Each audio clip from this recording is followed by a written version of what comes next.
पाकिस्तान की सूरत हाल जो है वो तशवीशनाक है। एक जानिब से जो तालिबान हैं उनकी पेशकदमी जारी है, जो अफगान फोर्सेज हैं वो भी तालिबान के खिलाफ कार्रवाई कर रही हैं और दोनों जानिब से दावे किए जा रहे हैं कि उन्होंने कब्जा कर लिया, उन्होंने कब्जा कर लिया।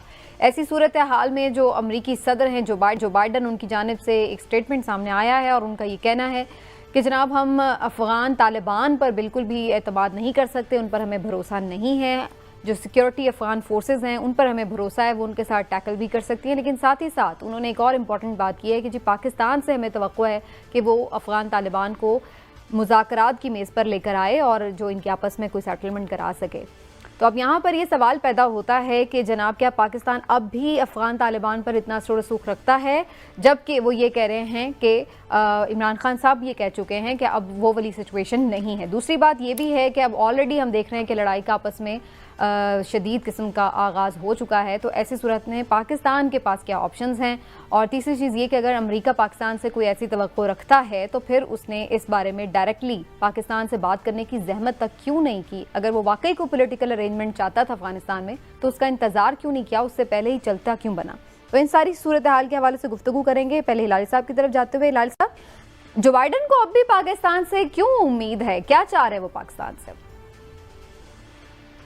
नहीं, देखिए, बाइडन को वाकई उम्मीद है इसलिए कि उसको पता है कि हमें अमन चाहिए अफगानिस्तान में, और अमन का मकसद ये है कि जितना भी हमारा क्रेडिट और दोस्ती है अफगान तालिबान के साथ वो हम इस्तेमाल करेंगे और उनको बात करने के लिए, और उनको कहेंगे कि आप बातचीत करें और ऐसे मसलों को इस तरीके से हल करें। मगर मैं आपको ये कहना चाहता हूं कि तालिबान ने तो कमाल कर दिया है।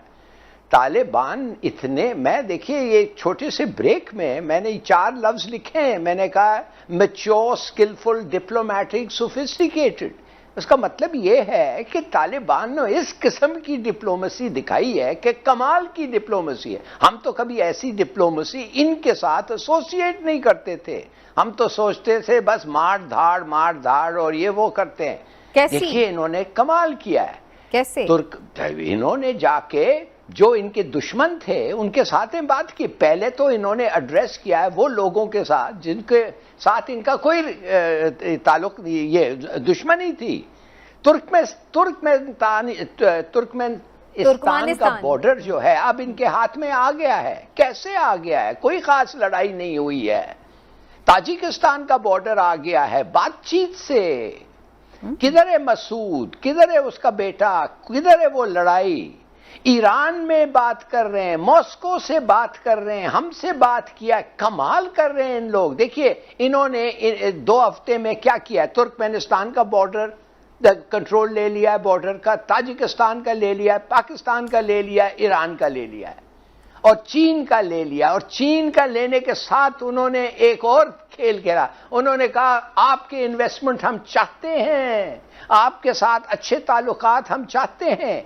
एक लफ्ज नहीं कहा हिंदुस्तान के बारे में। अच्छा। इसलिए कि उनको पता है कि अगर हिंदुस्तान के बारे में कहेगा तो शायद पाकिस्तान पर असर होगा। इसलिए कि हिंदुस्तान तो इनका दुश्मन था, ये तो इनके दुश्मनों को पैसे दे रहे थे कि लड़ो इनके खिलाफ। तो समीना, कहने की बात सिर्फ ये है कि मैं समझता हूं ये बड़े मैच्योर लोग हो गए हैं। इन्होंने और देखिए लड़ाई कर रहे हैं, they are fighting but also talking. ये बड़ा जरूरी है। और दूर रखा हुआ है हिंदुस्तान को इन्होंने, इसलिए उनको पता है ये कॉम्प्लिकेट करेगा रिलेशनशिप। मैं तो समझता हूं कि ये कमाल का। और देखिए समीना, एक और बात है मैं जल्दी से कह दूं। बाइडन ने इनको कहा है, किसको, गनी को कहा है कि भाई 2024 तक मैं तुम्हें $3 बिलियन हर साल दूंगा तुम्हारे फौज के लिए। मैं तुम्हें ऐसे ही नहीं छोड़ के जा रहा हूं जैसे रूस चले गए थे और नजीबुल्लाह को एकदम छोड़ दिया। मैं तुम्हें $3 बिलियन दूंगा। अब लड़ो, अगर लड़ सकते हो लड़ो। मगर हो क्या रहा है? हो ये रहा है कि ये बेचारा गनी जो है ये तो एक वर्ल्ड बैंक का इकोनॉमिस्ट है ना, ये तो एक लीडर नहीं है। उसके बाद गवर्नमेंट इसकी बड़ी करप्ट है। मगर सबसे बड़ी बात यह है कि जो सोल्जर्स हैं, जो जवान हैं ANA के, वो हैं पश्तून, और तालिबान भी पश्तून है, और तालिबान उनके साथ शुरू कर दिया है। तालिबान इन लॉन्डों के साथ बड़े बड़े सुलझे हुए लोगों को, रिस्पेक्टेड लोगों को भेज रहे हैं बात करने के लिए, और उनका फायदा हो रहा है। वो सरेंडर कर रहे हैं, वो कहते हैं ठीक है हम नहीं लड़ते हमारे बुजुर्गों से, आप पश्तून हम पश्तून, हम नहीं लड़। You know, I think it's very interesting. अच्छा, आपने बड़ा इंटरेस्टिंग पॉइंट इसमें उठाया है कि तालिबान सिर्फ जंगजू ही नहीं रह गए, बल्कि वो बड़े वाइजली प्ले कर रहे हैं और डिप्लोमेट भी बन चुके हैं, और उसके साथ साथ वो हम देख रहे हैं कि वो एंगेज कर रहे हैं पॉलिटिकली भी। ये तो आपका बड़ा ज़बरदस्त पॉइंट आ गया हिलाल साहब। लेकिन जो इसमें मैं अभी जिक्र करती, अफगान वज़ीर ख़ारजा ने पाकिस्तान से उम्मीद जाहिर की है कि जनाब पाकिस्तान अफगान तालिबान को मुज़ाकरात की मेज़ पर ले आएगा। तो एक जानिब हम देखते हैं कि अफगान हुकूमत के जो मुशीर हैं वो पाकिस्तान के अगेंस्ट काफ़ी जहर उगलते रहते हैं, और दूसरी जानिब फिर उम्मीदें भी पाकिस्तान से ही लगाते हैं। ये बड़ी अजीब सी बात है। इमरान साहब से जानते हैं। इमरान साहब, जो हिलाल साहब का तज्जिया है उस पर आप क्या कमेंट करेंगे? वाकई तालिबान बड़ा मैच्योर खेल रहे हैं सारे सिनेरियो में, और फिर अफगानिस्तान जो है एक जाने पाकिस्तान पे इल्ज़ाम तराशियां भी करता है, फिर मसले के हल के लिए देखता भी पाकिस्तान की तरफ है। उसकी बुनियादी वजह यह है कि मैं यहाँ कई दफ़ा आपसे कह चुका हूँ कि अफगानिस्तान में अमन का रास्ता पाकिस्तान से होके जाता है। पाकिस्तान के बगैर अफगानिस्तान में अमन हो ही नहीं सकता। इसका बखूबी अंदाज़ा हो गया है अमेरिका को भी। आप देखिए जो बाइडन ने जो कहा है वो वैसे ही तो नहीं कह दिया, हालांकि अभी तक उन्होंने हमारे प्राइम मिनिस्टर को कॉल करना भी और बाहर रास्त बात करना भी मुनासिब नहीं समझा। लेकिन आज उनके सेक्रेटरी खारजा ने शाह महमूद कुरैशी साहब से बात की है। मसला ये इस बात को समझें कि फ़र्क क्या है, मुल्ला उमर और मुल्ला बरादर, इन दोनों में क्या फ़र्क है। वो वाले तालिबान क्या थे और आज वाले तालिबान क्या है। आज वाले तालिबान उनसे टोटल डिफरेंट है। उनमें एग्रेशन बहुत ज़्यादा था, इनमें फहमो फरासत ज़्यादा है। फाइनेंशियल टाइम्स में एक स्टोरी छपी है, फाइनेंशियल टाइम्स में जो स्टोरी छपी है लाली साहब, मैंने अपने कॉलम में भी सारा उसका जिक्र किया है। फाइनेंशियल टाइम्स जो आपको पता है एक बड़ा मोतबर समझे जाने वाला जो है अखबार है, उसमें जो स्टोरी छपी, हाँ जी, उसमें जो स्टोरी छपी है उसमें देखें आप, उन्होंने कहा कि जी चाइना ने खुफिया मुआहदा कर लिया तालिबान से।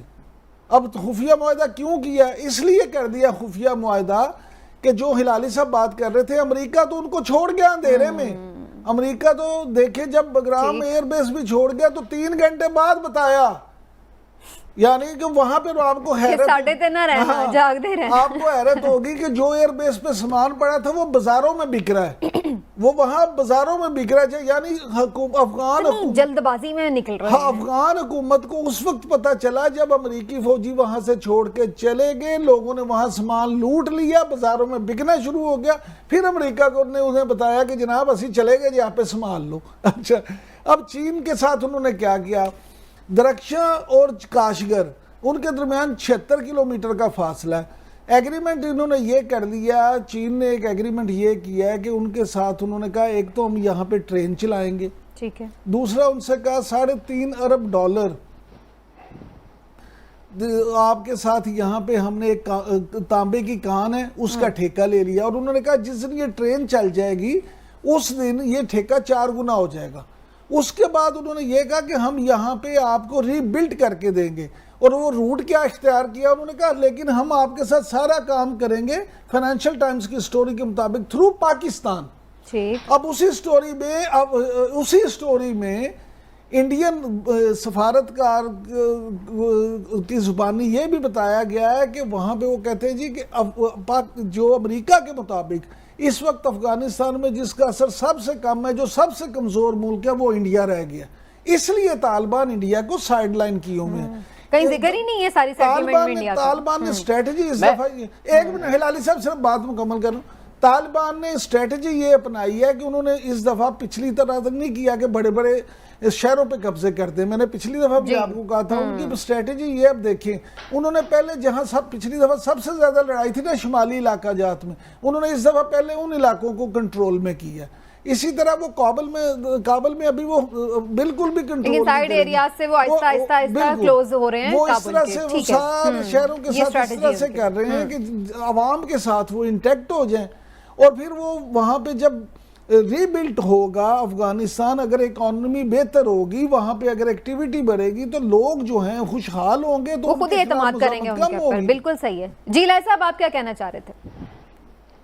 मैं ये कहना चाहता हूं जल्दी से कि मेरे ख्याल में एक खुफिया अग्रीमेंट तालिबान और अमेरिकनों के साथ हो गया है। और मैं वो क्यों कह रहा हूं? मैं इसलिए कह रहा हूं कि आपने देखा होगा कि एक पूरा बक्सा उन्होंने खोला कैमरास के आगे, जिसमें कोई बहुत सारे 700 या 900 हथियार थे, वेपन्स और सब चीज उनके साथ था।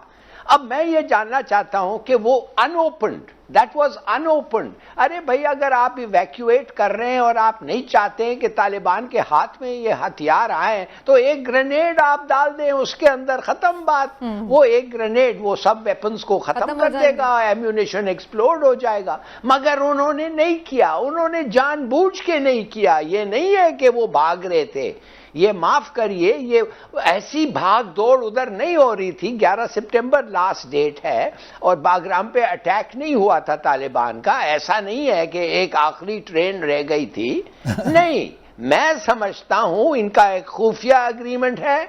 इन्होंने उनको कहा है कि गाड़ियां, टैंक्स और ऐसी चीजें हम छोड़ के जा रहे हैं, हम उनको इनऑपरेबल नहीं कर रहे हैं। क्यों नहीं कर रहे हैं आप?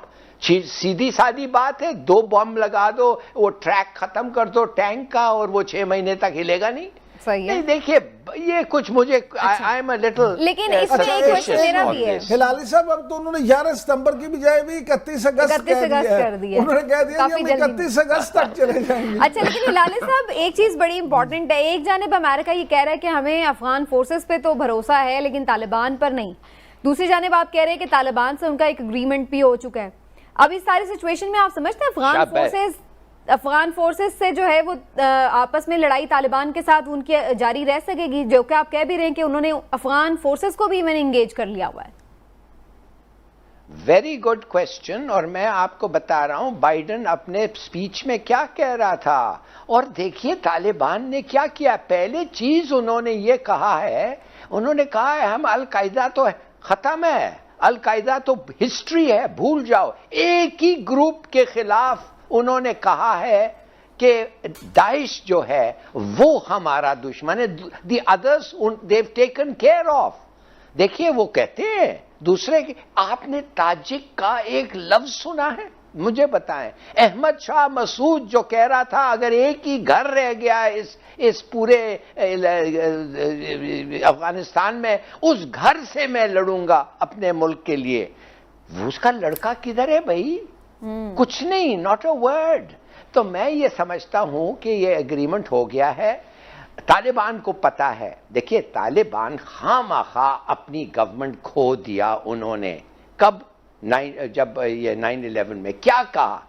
वो कहते थे अमेरिकनों के हमारे थ्रू कहा उन्होंने कि भाई हम ये उसामा बिन लादेन को ना हमने उसको दावत दी है, ना हम उसको ठहराना चाहते हैं, मगर जिस तरीके से तुम समझते हो हम एक आदमी को पकड़ के तुम्हारे हाथ में कर दे, वो इंसिस्ट मत करो। हम अपना कोर्ट्स लाएंगे, एक काजी को बिठाएंगे, जल्दी से हम फैसला करेंगे और वो फैसले में शायद वो गिल्टी हो जाए, तो मत लड़ो। मगर बुश का तो आइडिया ही दूसरा था। बुश तो अपने लिए कर रहा था ना, बुश तो इसलिए कर रहा था बदला लेने के लिए, बताने के लिए अमेरिका पे तुमने हमला किया और हम नहीं छोड़ेंगे। तो दीज पीपल, अब ये जो ग्रुप है, जैसे इमरान याकूब ने कहा है very rightly, this is not Baradar and Mullah Omar. ये स्तानाज़ाई एक आदमी है, इनका लीडर है, ये तो बड़ा सोफिस्टिकेटेड आदमी है, अमेरिका में पड़ा हुआ है। ठीक है। तो इमरान साहब, अफगान फोर्सेस तालिबान से निपटने की सलाहियत रखती हैं? मैं आपको बताता हूँ। पहली बात अब समझे क्या है। अफगान फोर्सेस तो खुद देखिए उनके कितने लोग छोड़ के तो तालिबान के साथ मिल रहे हैं। इसका मतलब है फिर आने वाले दिनों में लड़ाई बढ़ेगी नहीं, कम हो जाएगी? नहीं, लड़ाई बढ़ेगी, लेकिन आप उसको पहले मामले को समझे। चीन में बैठ के तालिबान के लीडर ने क्या करा? चीन में बैठ के आप सोचे कि कहाँ बैठ के, सर ये बड़ा सिग्निफिकेंट है। उन्होंने कहा कि जनाब हम अल-कायदा, TTP और जो उनकी है तुर्किस्तान इस्लामिक मूवमेंट, ये सब जो है ये ख़त्म है। हम अफगानिस्तान की सरजमीन को किसी भी मुल्क के खिलाफ इस्तेमाल ना होने की जमानत देते हैं। क्यों चाइना में बैठ के ये कहा? इसलिए चीन के साथ बैठ के कहा कि उन्हें पता है कि अमेरिका के बाद सबसे ज्यादा उनकी मदद चीन ही कर सकता है। इकोनॉमी उसकी इतनी